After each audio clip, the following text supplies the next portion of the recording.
अस्सलाम वालेकुम student. Accounting part 1 का मोस्ट इम्पॉर्टेंट और interesting topic cash book discuss करेंगे आज की क्लास में हम।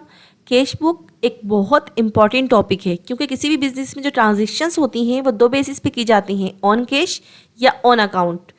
तो ऑन अकाउंट पे जितनी भी ट्रांजेक्शन्स होंगी वो सब्सिडियरी बुक्स या स्पेशल जर्नल्स में रिकॉर्ड की जाती हैं, जबकि तमाम कैश की ट्रांजेक्शन्स कैश बुक में रिकॉर्ड की जाती हैं। मेनली कैश बुक को 3 टाइप्स में डिवाइड कर दिया गया है: single column cash book, double column cash book और ट्रिपल कॉलम कैश बुक। आज मैं जो डिस्कस करूंगी वो डबल कॉलम कैश बुक बनाना सिखाऊंगी आपको।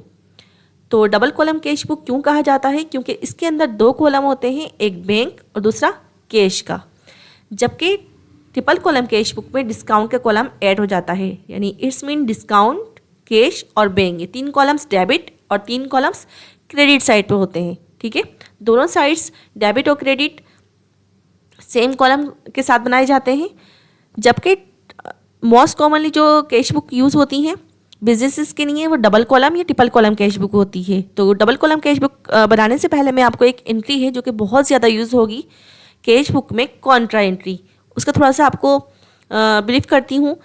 डबल कॉन्ट्रा एंट्री क्या होती है? कॉन्ट्रा एंट्री एक ऐसी एंट्री होगी, ऐसी ट्रांजेक्शन होगी जो एट अ टाइम एक ही वक्त में डेबिट और क्रेडिट दोनों साइड पर रिकॉर्ड की जाएगी और कैश और बैंक दोनों में इफेक्ट करेगी, यानी दोनों में रिकॉर्ड की जाएगी।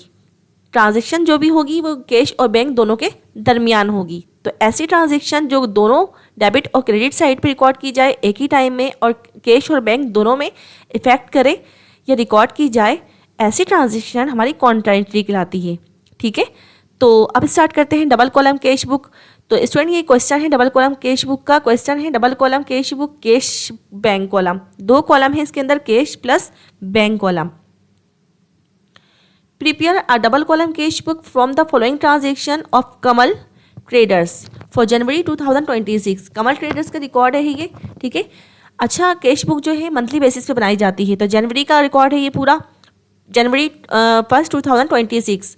तो नंबर 1 ट्रांजेक्शन में हम देखते हैं जनवरी 1 को started business with cash ₹50,000 and deposited into bank ₹40,000। जनवरी 1 को बिजनेस ने स्टार्ट हुआ है बिजनेस, कितने कैश जो है 50,000 का बैलेंस है और डिपॉजिटेड इनटू बैंक, इसके साथ ही बैंक में डिपॉजिट करवाया है अमाउंट कितना 40,000 का। तो रिकॉर्ड करते हैं transaction. Student Kamal traders double column cash book as on January 1 2026। इसके साथ ही जो कॉलम्स आएंगे, इसका जो फॉर्मेट है date, particulars, post reference, cash, bank, ये डेबिट साइड है और हमेशा जो है लेफ्ट साइड डेबिट साइड होता है। इसी तरह से क्रेडिट साइड पे date, particulars, post reference, cash और बैंक। ठीक है, ये कॉलम्स हैं हमारे डेबिट एंड क्रेडिट के। तो जनवरी 1 को बैलेंसेस कितने हैं? 50,000 कैश में रिकॉर्ड किए हैं और 40,000 चूँकि बैंक में डिपॉजिट करवाए गए हैं। ठीक है, ऑनर ने 40,000 कहाँ डिपॉजिट करवाए? बैंक में, यानी कैश कहाँ डिपॉजिट हुआ है? बैंक में। तो बैंक हमारा इंक्रीज हुआ है 40,000 से। इसके साथ ही कैश हमारे बैंक बिजनेस से चूँकि चला गया है, जा चुका है, तो जब भी पेमेंट्स होंगी तो वो हम क्रेडिट में रिकॉर्ड करते हैं। तो बैंक में डिपॉजिट की वजह से 40,000 से कैश हमारा बिजनेस से कम हुआ है, तो 40,000 हम कैश में रिकॉर्ड करेंगे। ठीक है, क्रेडिट साइड पे चूँकि पेमेंट्स हुई हैं। हमेशा याद रखिएगा जब भी रिसीविंग होगी या कैश इंक्रीज होगा, चाहे वो बैंक में हो या कैश कॉलम में, आप डेबिट में रिकॉर्ड करेंगे। ठीक है, इसी तरह से जब भी कभी कैश हमारे बिजनेस से पेमेंट्स होंगी या फिर डिक्रीज होगा तो उसे हम कहाँ रिकॉर्ड करेंगे? क्रेडिट साइड पे। तो अभी बैलेंस मैंने 50,000 कैश में रिकॉर्ड किया था और उसके साथ ही 40,000 बैंक में, लेकिन चूंकि बिजनेस से कैश डिपॉजिट करवाया गया है बैंक में, तो यहाँ क्रेडिट साइड पे मैंने 40,000 कैश में से क्या करा है? कम करा है। तो ये एंट्री ऐसी एंट्री है 40,000 की जो कि एट अ टाइम दोनों साइड्स पे रिकॉर्ड की जा रही है। बैंक में भी डिपॉजिट हुई है और यहाँ से कैश कम हुआ है बिजनेस से, तो यहाँ भी रिकॉर्ड हो रही है क्रेडिट साइड पे। तो ये हमारी कॉन्ट्रा एंट्री है। नेक्स्ट ट्रांजेक्शन की बात करते हैं। जनवरी 3 purchase goods for cash 5,000। Business के लिए गुड्स परचेज की गई है ऑन कैश 5,000। अच्छा स्टूडेंट, कोई भी ऑन अकाउंट या उधार की ट्रांजेक्शन कैश बुक में रिकॉर्ड नहीं की जाती। ऑलवेज रिमेंबर, अगेन रिपीट कर रही हूँ, कैश बुक में उधार या ऑन अकाउंट ऑन क्रेडिट की कोई ट्रांजैक्शन रिकॉर्ड नहीं की जाती। ठीक है, क्वेश्चन में अगर एग्जाम में कोई क्वेश्चन आता है उसमें कोई ट्रांजैक्शन वो ऐड कर देते हैं, ठीक है, ऑन अकाउंट की, तो आप उसे नहीं लेंगे जी। तो जनवरी 3 को परचेज गुड्स फॉर कैश 5000, जनवरी 3 को गुड परचेज की गई हैं कैश की बेस पर। परचेज जनवरी 3 रिकॉर्ड करेंगे, परचेज 5000 मैंने कैश से डिडक्ट करे हैं, माइनस करे हैं। ठीक है, कहाँ रिकॉर्ड किए हैं? कैश में 5000 रुपीज़। जनवरी 3 परचेज, परचेज की वजह से कैश हमारा क्या हुआ है? पेमेंट हुआ है। नेक्स्ट ट्रांजेक्शन देखते हैं। जनवरी 3 ट्रांजेक्शन है जनवरी 5 की, सोल्ड गुड्स फॉर कैश ₹8000। जनवरी 5 को गुड्स सोल्ड की गई हैं और कैश आया है उसके अगेंस्ट 8000 रुपीज़। जनवरी 5 को सेल्स करिए, कितनी की? 8000 रुपीज़ की, और उसके अगेंस्ट क्या? कैश की रिसीविंग करी है। तो 8000 रुपीज़ मैंने डेबिट साइड पे, रिसीविंग साइड पे 8000 रुपीज़ मैंने कहाँ ऐड कर दिए? कैश में। नेक्स्ट ट्रांजेक्शन देखते हैं। जनवरी 8 की ट्रांजेक्शन है, receive cheque from Ali 12,000 and deposited into bank. Ali से एक चेक रिसीव किया गया और बैंक में डिपॉजिट करवा दिया गया। इट्स मीन कि ये रिसीविंग की गई है, अकाउंट रिसीवेबल में कितना अमाउंट ऐड करेंगे, यानी बैंक में 12,000 रुपीज़। जनवरी 8 को अकाउंट रिसीवेबल लिखेंगे, ठीक है, बैंक में 12,000 हमने डिपॉजिट करवाए हैं। ठीक है, रिसीविंग हुई थी किसी कस्टमर अली से, और कहाँ ऐड कराया हमने? बैंक में 12,000 रुपीज़। 12,000 का अमाउंट बैंक में ऐड कर दिया। नेक्स्ट ट्रांजेक्शन देखते हैं। जनवरी 12 को paid rent by cheque ₹4,000 rupees. जनवरी 12 को रेंट पे किया गया है बाय चेक। इट्स मीन के बैंक से अमाउंट डिक्रीज हुआ है, माइनस हुआ है, पेमेंट्स बैंक से हुई हैं, तो 4,000 में कहाँ रिकॉर्ड करूँगी? बैंक साइड पे। जनवरी 12 रेंट एक्सपेंस, इट्स मीन कि रेंट पे किया गया है और 4,000 रुपीज़ मैंने बैंक में से डिडक्ट करे हैं या बैंक में रिकॉर्ड किए हैं। नेक्स्ट ट्रांजेक्शन देखते हैं। जनवरी 15 की है ये, withdraw cash, withdraw cash from bank for office use. Bank से कैश विड्रॉ किया गया है, निकाला गया है, किस लिए? बिजनेस के लिए, ऑफिस यूज़ के लिए। ठीक है, तो जनवरी 15 को बैंक से विड्रॉ किया गया है कैश।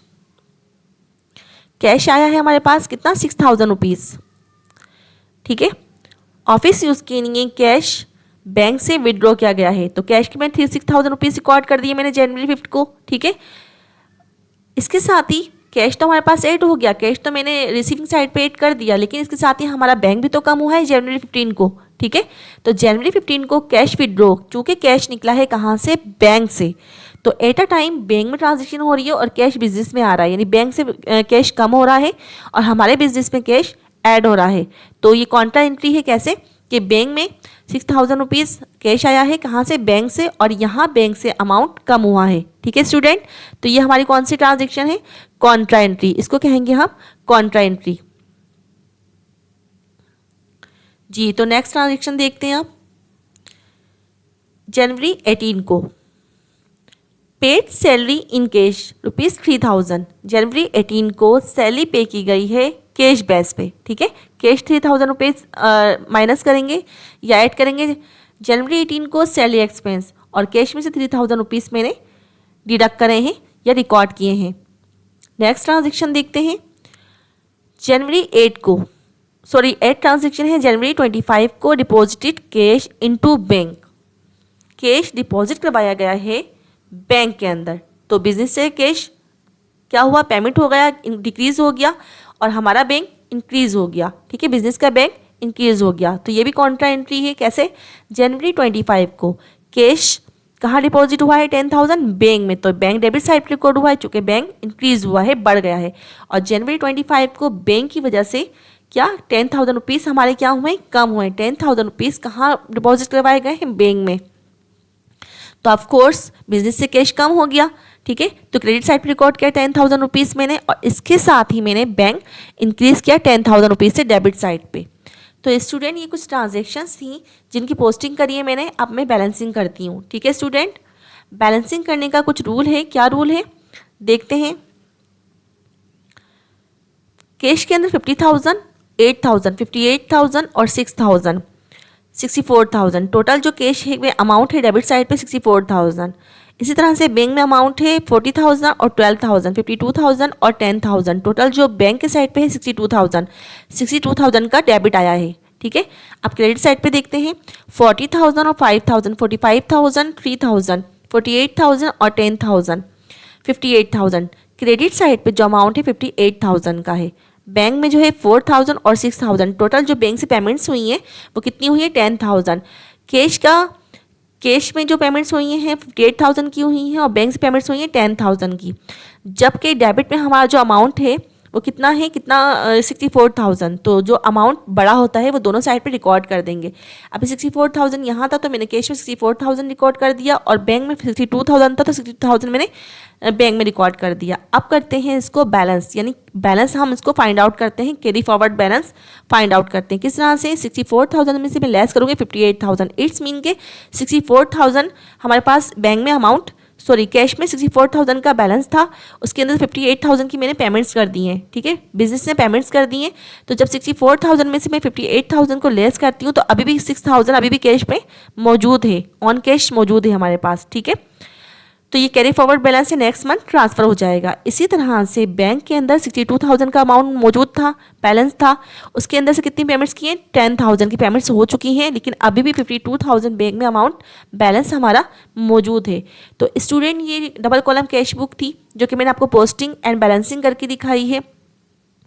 अगर ये वीडियो आपके लिए हेल्पफुल रही हो, आपको कुछ ना कुछ सीखने को अगर इस वीडियो से मिला हो तो प्लीज़ इस वीडियो को लाइक करें और शेयर करें, मेरे चैनल को सब्सक्राइब करें। फुल वीडियो वॉच करने के लिए, फुल प्लेलिस्ट वॉच करने के लिए मेरे चैनल को विजिट करें, कमल कॉमर्स एकेडमी। Thank you.